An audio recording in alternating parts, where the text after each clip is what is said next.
Hey guys, so this video is going to be all about my birth plan. I decided to do it obviously in a separate video so that it doesn't make my updates too long, and I thought some people might be interested in it.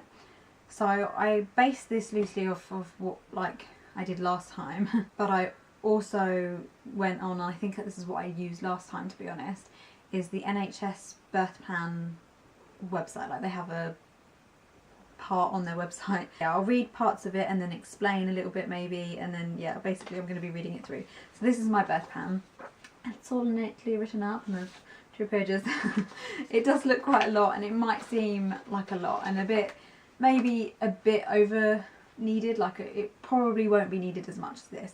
But I wanted everything to be in there, mainly so that if for whatever reason there is things that they want to ask and my mind's just not there when I'm in labour, then they have this to look at. It's also a reminder for Liam and myself even for things. I feel like it's just handy, and also I really want to try and get through to them that I want a water birth this time and loads of other things, but I'll explain as I go along. The first thing they ask you on their birth plan thing on the NHS is where to give birth, whether you want to give birth at home or midwifery unit, hospital. It's because you don't really get a lot of choice.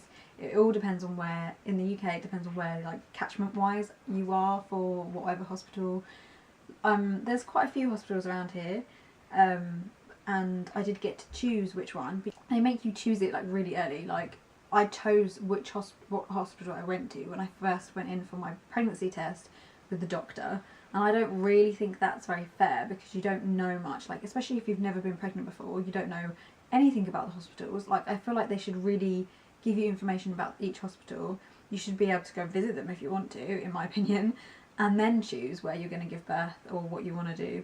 I obviously chose the hospital that was kind of closest to us. It's not that far away, and I have heard good things about it, and one of my friends not that long ago gave birth there and had good recommendations, and it sounds a lot better than the one that I gave birth to Isla in.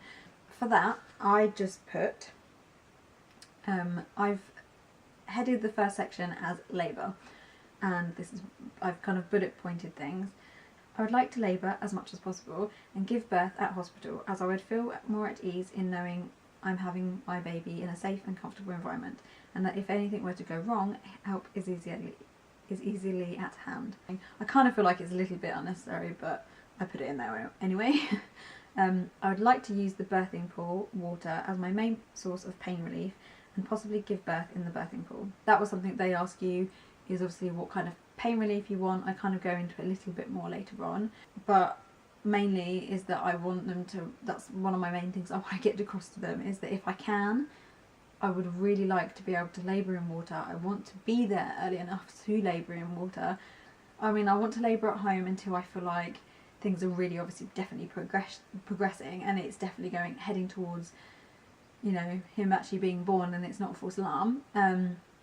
Obviously I know that all of this is subject to whatever happens. I don't know what's going to happen, but this is my ideal.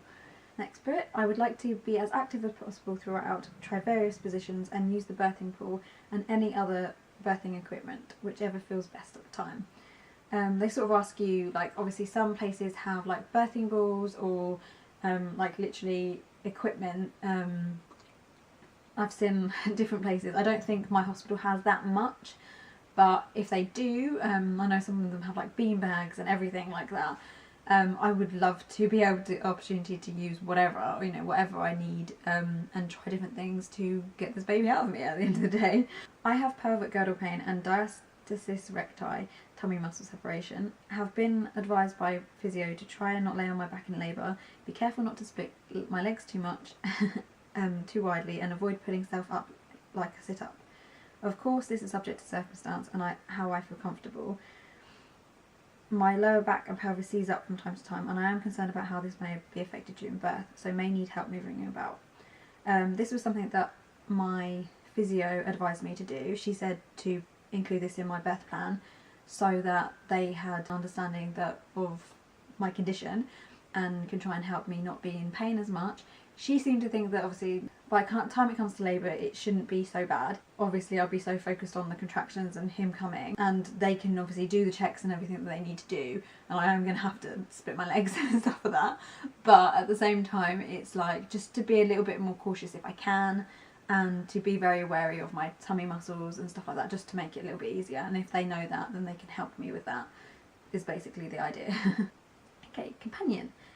Liam, my partner and father of the baby, will accompany me.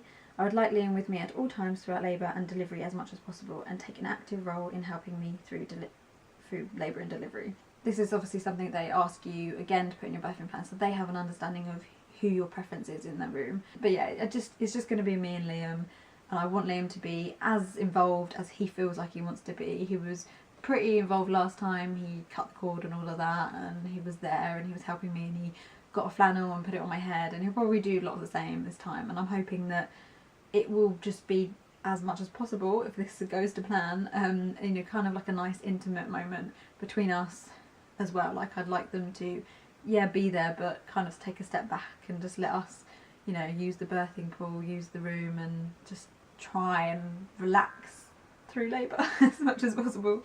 Pain relief. Breathing and relaxation techniques, water birth, birthing pool, massage, gas and air, not as keen but shall most likely try again if I feel the need. Would like to avoid any other pain relief as much as possible.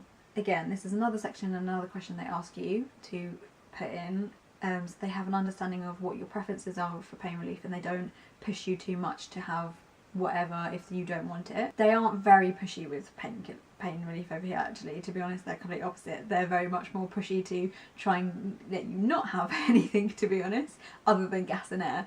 I didn't really like the gas and air last time. It made me feel worse, and it was just, to be honest, I think I was too far gone when they tried to give it to me for it to help me at all.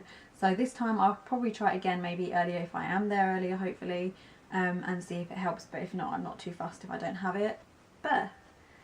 I would like Liam to cut the cord. I would like my baby to be delivered onto my tummy for cuddles and skin to skin straight away, as long as is possible. I do not mind who tells me the sex of the baby, though we already have a pretty good idea of it already. The placenta. I would like to wait for the cord to stop pulsating. If birth of placenta naturally is taking too long, then I may opt for the injection to speed up process, but happy to be guided by midwife's opinion. Obviously, I want Liam to cut the cord if he wants to. It's completely really up to him. I want my baby onto my chest straight away as long as everything's fine and, you know, there isn't an emergency. Definitely want that skin to skin, and it was so nice with Isla. That's the one moment that I felt like it was like a, oh my gosh, like I just gave birth. It was like, because it was so quick, it was a shock, and I was like, obviously completely relieved that the pain was over, but then I was just like staring at this baby like, this is my baby, this is like, I was just in complete shock, but it was still an amazing moment, and it's something that I, you know, will obviously cherish forever. And yeah, that's definitely something that I feel like is almost necessary for every woman. Like, I feel sorry for those that don't get that, because it's just one of the most rewarding feelings after going through so much, after everything, to just finally have that baby on you like straight away, and be able to look at your child and be like, this is mine, and, you know, just feel proud of it. Yeah, with the placenta, I talked to obviously the midwife about it last time, and at my last appointment, and she was like saying about how they give you an injection to hurry up the placenta, but you don't have to, and it was a choice, and that's what they partly want to know in your birth plan.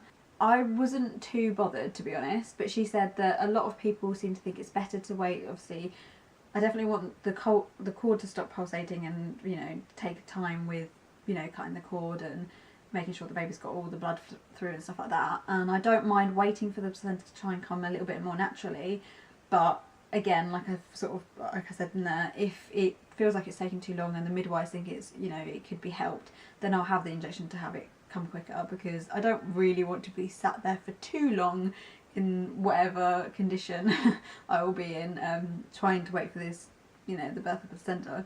Going on to interventions and my opinion on what I like and what I don't want. Induction. Obviously I would like to avoid it as much as possible, but of course if it's needed then yes. Monitoring of the baby, I would preferably intermittent monitoring. Would like to be as active and free as much as possible to move about. Previous labour I was monitored loads despite not really needing to be, and this really restricted me. Would like to avoid the same as much as possible, but I do understand that it's subject to baby's health and heart rate, etc. I kind of wanted to put that in there. I feel like it probably sounds a little bit presumptuous and a bit forward, but just more that, like I said last time, they kept me on the monitor the entire time and I didn't need to be. Like, I think it was only because I was there really quickly and they didn't expect me to be in labour, and it happened obviously really quickly, and I think they were panicked about it, which I kind of understand, but at the same time, after a while of me being there, after checking the baby, I feel like they didn't need it on me anymore. They didn't need to keep the monitor on me. They didn't need to keep me all thinged up with, like, they had the things on my feet and my heart rate and stuff. And I kind of just wish they'd left me to it, because I was fine. I did a majority of the work myself. They were in and out most of the time, like talking to themselves in the corner, like weren't even bothering with me. And it just felt like, well, what are you doing? You're just letting me sit there on the bed, tied up to monitors, having to labour on my back, and I didn't want to be, and it was just so frustrating. So I'm really obviously trying to hope to avoid that, and I wanted them to understand that, basically. Artificially breaking of the waters is fine if needed. Caesarean section, obviously would like to avoid as much as possible, but I understand if it's, you know, an emergency situation, then it might have to happen. Forceps or vacuum delivery would like to avoid, but if midwife wasn't needed, then of course yes. And episiotomy, if midwife feels this is needed at the time, then yes, as I would rather not tear. Definitely. I did tear a little bit with Isla, but not much, not enough for them to worthy cutting me anyway. But obviously I hope I won't this time. I'm hoping it'll be alright. But yeah, obviously I'd rather be cut because it's easier for them to stitch it up. But still, the idea of being cut anyway is kind of horrifying. But I know that in the moment I'll be so in pain of everything else I probably wouldn't even notice. After birth. Breastfeeding. I would like to breastfeed my baby and to try within the first hour if possible. Would like to keep baby with me as much as possible. Then I've gone on to explain, my daughter had a tongue tie that wasn't picked up on for a while. Would like my baby to be thoroughly checked for this as early as possible to help with feeding. Like I said, Isla's tongue tie wasn't picked up on until 5 days old when we went in for a checkup. They said that it should have picked up in hospital. And that would have helped because obviously I'd gone that long with trying to breastfeed her and her not latching very well, and they sort of start to learn the wrong way to latch with the tongue tie, and I think that's sort of what happened, and it obviously affected our feeding. I'm hoping this time, if for whatever reason he does have it, we can, you know, if I let them know to check earlier, then we can get it sorted earlier and feeding will be better. Hopefully. Vitamin K. Would like my baby to have the vitamin K injection. I have no problems with that. I sort of queried it last time because I know people within my family who have had problems with blood clots, but it was fine with Isla and it seems to be fine with me, so I don't have a problem with that. I had a postpartum hemorrhage at 8 days postpartum with last birth. Results were inconclusive as to why exactly it happened. However, have been advised to inform to help prevent happening again if possible. Part of the, you know, whole idea of this birth plan is that they have an idea of your past pregnancies, past birth experience and stuff like that, so they have an understanding of any issues that may arise and be able to keep an eye on them, and that's kind of why I've put this in there. And the midwife that I spoke to did advise if I was going to write one up to put it in there, so they have an idea just to doubly check, make sure the placenta's okay and it's fully there. And check me and keep an eye on bleeding, basically. But yeah, that is my birth plan. It might seem like a lot, and I suppose in some ways it is, and I probably don't need as much detail in there as some things I have. But like I said, I just feel like this makes me feel a little bit more at ease, that we can hand this to a midwife and they can read it and they can go, right, well, at least I have an idea of what she wants and stuff like that. I may very well be able to tell them, we might be able to talk to them, and this might not be needed, and if that's the case then that's fine, I don't mind. I just would really like to obviously try and aim towards the sort of birth experience that I want to, and if that helps in any way then that's why, you know, that's why it's here. Yeah, so I hope that helps anyone who is thinking about writing a birth plan. Obviously this is sort of based on an NHS hospital in the UK, as a UK mummy, pretty much everything. So thanks for watching. Bye.